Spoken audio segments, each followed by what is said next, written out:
last night? It's kind of, they walked off into the woods for the dawning of a greater day. So those wonderful things. So when if you got your Savitri book in front of you, you calm down, and then you open it. You can open it anywhere. Just read a line and see what happens. Or read another line, or read 2 lines.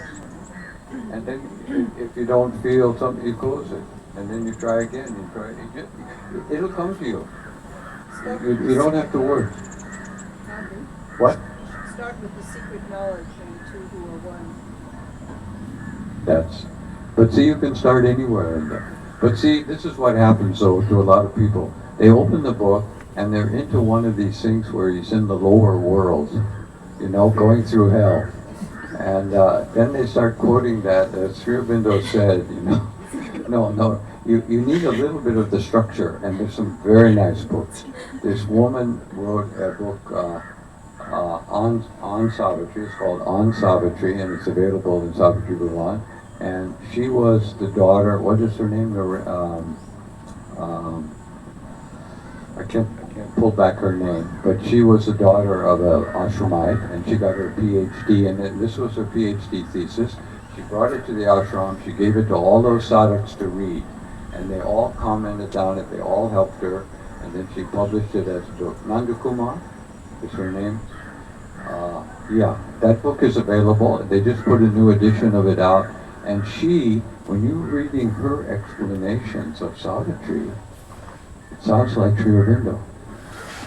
And she, deconstructs it so simply that anybody can understand it. And it's really very good to know the simple Mahabharata story first, so you have the overall structure.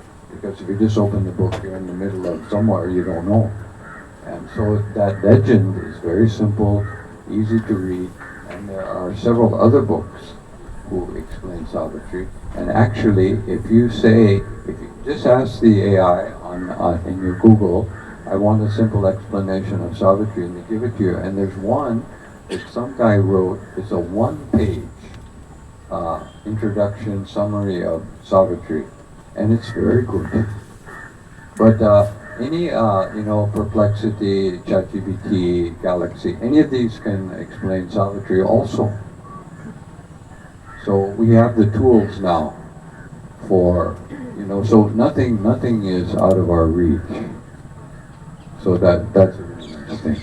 But back now, is that enough for you? Enough to help me try again. Yeah. Exactly. Now, I'm not going to forget Bhakti. I'll never forget Bhakti. I was at her birth.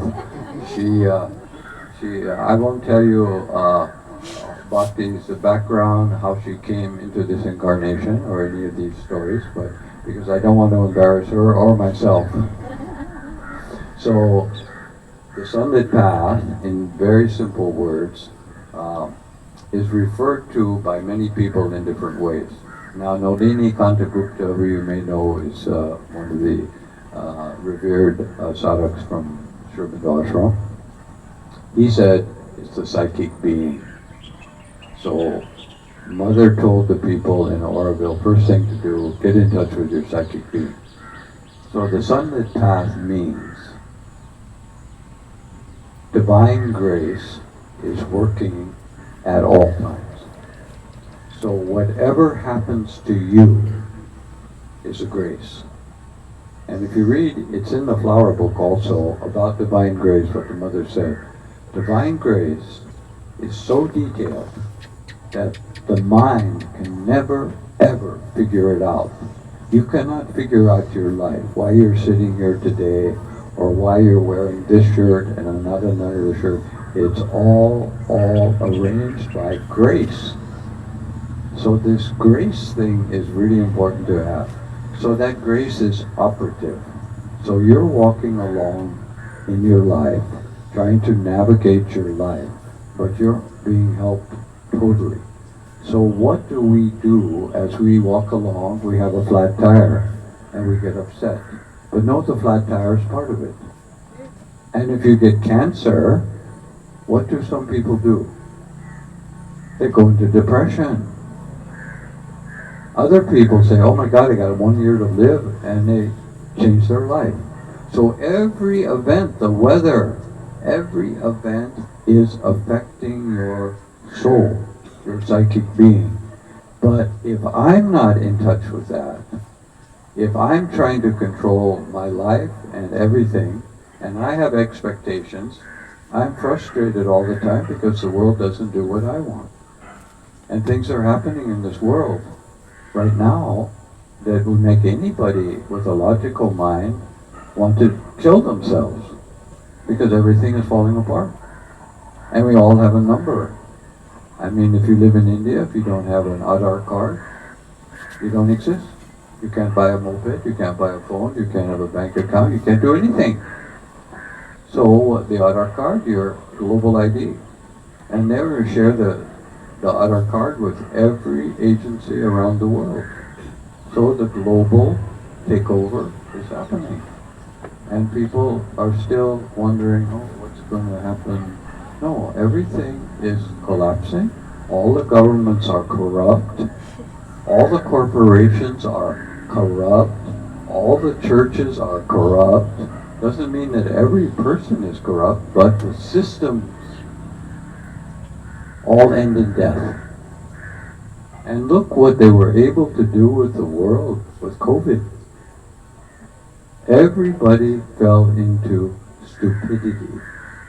A few people realized, that the whole vaccine scam, but people still haven't awakened, they haven't awakened to the meaning of their heart.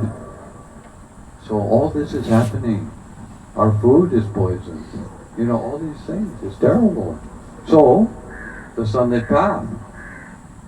This is not bad. We have to step out of good and bad, right, wrong, all that stuff. That's the mind. So when you step out of that into the psychic, you realize this is Kali. Kali at work. This is the destruction so that the new world can come. The old world has to die. You can't reform it. You have to let it go into the pit.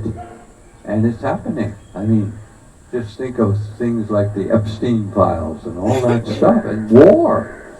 We're having war today, in Gaza, in Ukraine, in Africa, all over the place. People are starving. We're very privileged people here. We have this super life. How many people on the planet have that? 10%? 15%? Max 25%. So 75% of this planet is suffering, and suffering seriously. That's not fair. And they're our brothers and sisters, and we can take care of them. See, that's the thing. We have the technology to feed everybody. Everybody can have, we can take the garbage in the streets and compact it into bricks, and everybody can have a house. No problem. We have it all. We can feed people. We can do everything. But it's not happening because we're not connected to the mother, to the love, to the love. So we go back to the love. So the Sunlit path is the connection. So it's a way of speaking. It's another metaphor for how are we going to get into that position where we feel the psychic being. The flowers are a key. The mother, really emphasize the flowers. And there's a flower that's growing out in the garden. It's called Successful Future. Where's that one? Okay, you know what the mother said about this successful future flower? Can I see it? Where is it? Well, you have to talk to these people in the garden. Okay. It's a gaillardia. It's a gaillardia. Okay. And so, and you can look it up in any book. It's a fairly common flower, but the mother said, if somebody gives you this flower, successful future, do you know what it means? And then she says, it means that you are part of the supramental descent. And you're participating in the realization of the supramental, the truth consciousness. I mean, that's a pretty strong statement, So there's one flower that vibrates that. And when we were talking about the roses, see, every human on earth practically intuitively will take a rose and give it to somebody, and even if they have no love, the rose vibrates from them. See? Even if your intention is bad, you're trying to influence somebody with these roses and they can forgive you for stupid things you've done, the roses will get the love because where is that blossom coming from? Where is that fragrance coming from? You know, it's a stick in the ground and it comes up and there are thorns, but suddenly it transforms into incredible beauty. Now, how is that possible? You see, we talk about miracle, we talk about grace. These phenomenon are way beyond the mind. That's why the Sunlit Path is so important, that I and every one of us realize that we cannot go wrong.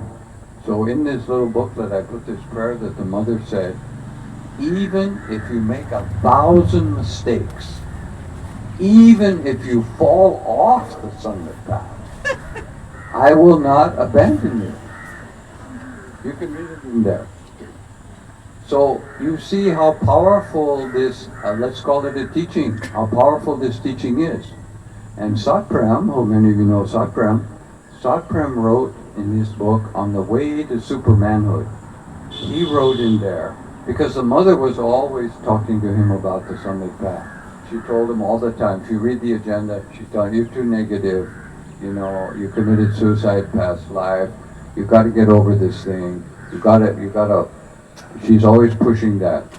So he says in his book, he's got a chapter in there on the Sunlit Path, and he says, perhaps, he didn't say absolutely, perhaps the greatest contribution of the Mother and Sri Aurobindo to the evolution of humanity is the Sunlit Path. He named it. So he had some realizations, and so we have all these people. You know Martin Luther King in America, he gave that famous dream speech. You know he mentioned the Sunlit Path? Someone told me about that. I put it in the book. He said, rise. He said, now rise to the sunlit path of racial justice. Because we cannot have any kind of decent society without justice. The sunlit path of racial justice. And so I put that in the book too. And there's probably a lot of people, many of you know, like Maggie Lichi Grassi, you know, the mother's secretary. So they asked her, okay, what's the secret of your life? You know, what motivated you and all that? And she said, what? So these things are all written, you know, I'm not making them up. And then and our Narad, our dear Narad this morning, who explains so beautifully about the flowers and everything, he wrote a poem called The Clear and Sunlit Path. Did she write the Sunlit Path? He said, what? Did she write it? The mother wrote the Sunlit Path all In the time? French or in English? No, the mother spoke in all languages. And you can read it in French, you can read it in English, you can read it in anywhere you want. The point is to understand the concept.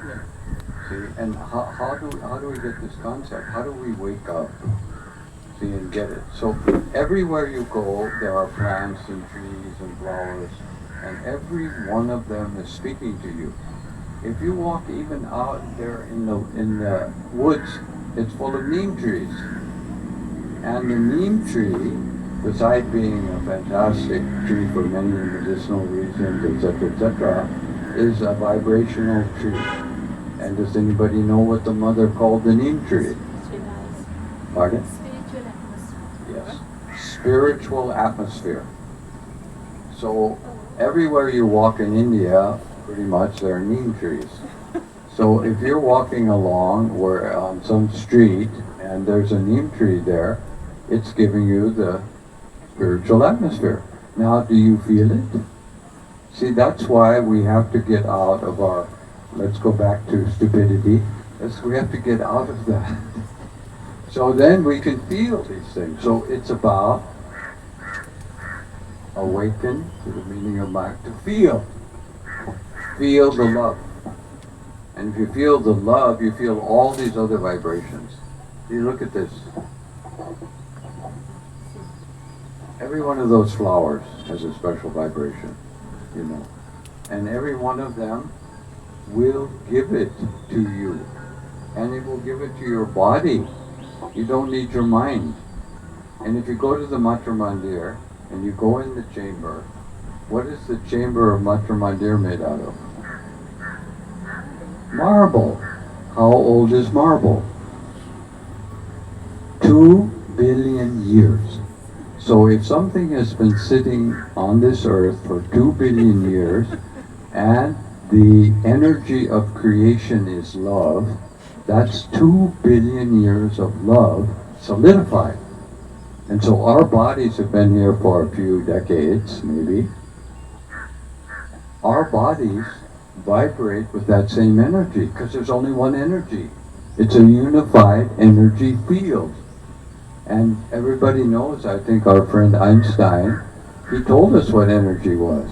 Anybody know the formula? E equals mc squared. So, his daughter asked him, what's the E? Is it electricity? Is it what is it?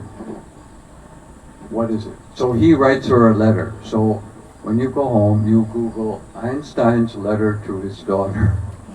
And he explains what the energy is. And you know, I'll tell you what he said.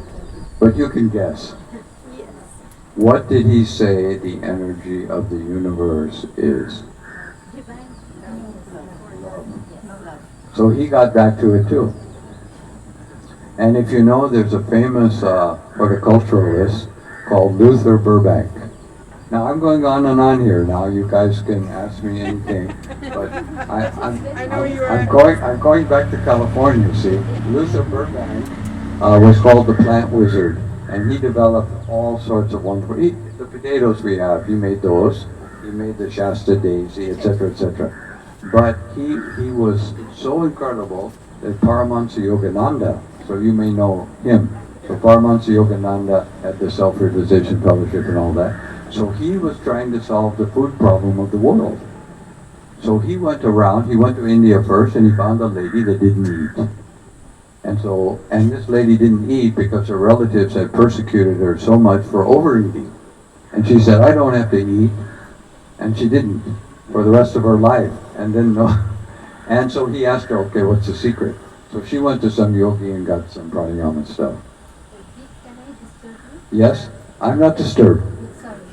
The name you said who wrote a lot about Sanity is Nadkarni, not Nadkumar, Nadkarni. That's good. Yeah, okay. Just a correction. Yeah. If you go to I think Prema is her first name. But the book is called About Savitri. So you can find that book in Savitri book. Yeah, Sabda.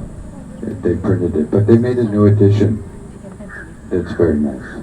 Yeah. So I was in California with Luther Burbank because he asked this woman, and she said, no, we can't get that secret out yet because people have to grow food and cook it because that's part where you get enlightened. The kitchen and the garden, the old Buddhist thing, you know, they still need that, but the time will come when we won't need that. So then he gave up on her. He went to Europe. Then he met Teresa Newman, who was a Christian mystic who ate that little communion wafer, you know, that was Jesus, that little white communion wafer. That's all she ate. And so he asked her, how do you do that? And she said, the world is not ready to know, but it's the love of Jesus.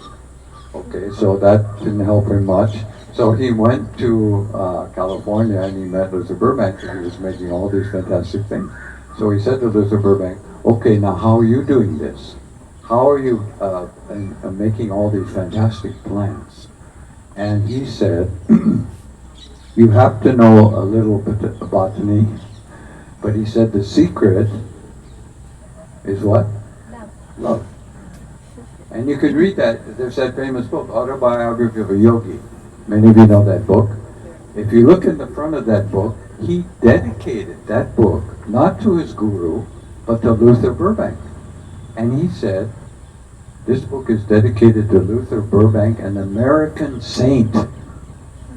And incredible. So you see, what we're circling around here with is energy. And we're circling around about love. So how to put it into manifestation. That's what the mother does. So we're all manifestations of love because we had a mother. So we are here. We're here on this material plane. But we're sustained on the material plane because of the love. And so how do we connect to the love? Savitri told us, feel it. Feel it, and you will live. Mr. B, Yes. what is the secret of the Veda? Okay, the secret of the Veda, we go back to that one. You don't have to read the book, I will give it to you. And you know what he says too, it's so great. So great, he said, at the end he says, you know, this is the secret, he gives you the secret in one word, and then he says, it'll still remain secret because nobody will get it. And you know the word? Anybody know the word? You want to guess? Love. Well, in a way, It's close. it's got, but Sat Chit Ananda. So that word, of course, is what I call a triptych. It's got 3 parts. And those 3 parts are the awareness of being aware you get the bliss. Follow your bliss. So you know that's where Joseph Campbell got his follow your bliss in the 60s. He got it from the Vedas. And he admitted it. He said it on a CBS News program. I got it from the Vedas because a guy accused him of leading all the hippies down into terrible orgies and everything by saying follow your bliss. He said, no, this is an ancient teaching. Because if you don't follow your bliss, what are you doing? You're following somebody else's direction, and every one of us has a dharma that's different. So your parents don't know your dharma, your friends don't know, only you know. So you have to follow your bliss, and when you follow your bliss, what? You feel good. So that's the trick. These are the secrets. And why are they secret? People don't get it, because we're stupid. And Mother told us this morning, let go of the stupidity. Let go of it. And aspire. And surrender. So also about the Sunlit path, Sri Aurobindo says, you know, it's the path of surrender. So if you surrender to the divine will, everything that happens to you is for the good, even though it appears to be bad or wrong. And the mother says you can't fall off the sunlit path because you are her child. And her child, she says it in that prayer, my children will never fail. So that's pretty good guarantees, pretty good insurance. I just wanted to add something what Mother had said. One who has chosen the infinity has been chosen by the infinity. Exactly. Did you hear what she said? One who has chosen the infinite has been chosen by the infinite. See, so in other words, I hope all of us, you know, we don't have anything more to worry about. Yes. But there is no failure. There is no bad. There is no what? Failure. Yeah, that's right. There's no bad. That's right. That's right. That's right. But there is what we call learning. See, learning. Yeah. So unending education. It's in the charter. So everything is a grace, and you can call it a learning. But how can I live that every day and not get upset? You know, when Accept. We have to accept. we accept, and that's called surrender. That's called surrender, that's called acceptance. Right. And And truth. Let go. There is no let go, let God. Yeah. Okay, now nobody should leave here if they still have any questions. We can go on. We can go on a long time, but the whole point is that we have to get there. See, and the there is here, and the time is now. You remember our old friend Ram Dass? Yes. Remember Me Here Now. So in the 60s he wrote that book because that was a great thing that happened, you know, at Harvard. You know, Timothy Leary and Richard Alpert, they discovered LSD. So Leary said, okay, this will save the world. And so they take the LSD, but Richard Alpert took his LSD to India, to Neem Karoli Baba, and he said, will this really do it? And he wanted to give him a little piece, and the guy took the whole handful, and immediately Ram Dass thought he's going to die. Yes. He's going to die. And then he sat there for a few minutes, and then he said, you know, this is not bad. But meditation. But he said meditation is better. He also said it's not the real thing. It's not the real thing. So you see, It's a glimpse. It's a glimpse of the Dharma. it's a glimpse. It's a glimpse. It's not the real deal. It's not a It's real not the real deal. But we have the real deal because we're here. Yeah, and on this special day, you see, we want to give Mother the present where she said she wants to give everybody the sunlit path. And so we're saying to the Mother, thank you, and we're accepting it. I walk on the sunlit path. Thank you all for coming.